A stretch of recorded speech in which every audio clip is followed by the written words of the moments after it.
Познат по својот ентузијазам и инженеринг, доктор Гордон Мари гордо обзнани дека од неговата компанија доаѓа уште еден супер автомобил погонет од 12 цилиндри.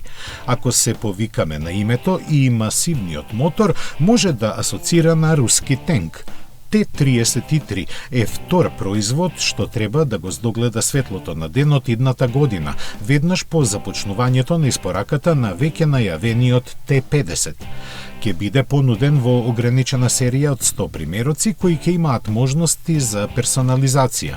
Т-33 е поставен на ново развиената лесна архитектура сочината од јаглерод и алуминиум со јасна цел вкупната тежина да не надмине 1100 килограми.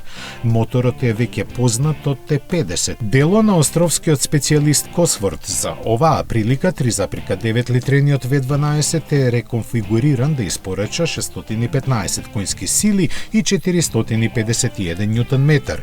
Се очекува голема еластичност во перформансите поради тоа што 90% од максималниот момент го испорачува од 4,5 до 10.500 вртежи во минута, кога ја постига максималната моќност.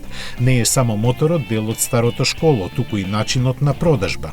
Уплатите веќе се примаат и секоја треба да ја покрие цената од 1,65 милиони евра без данок.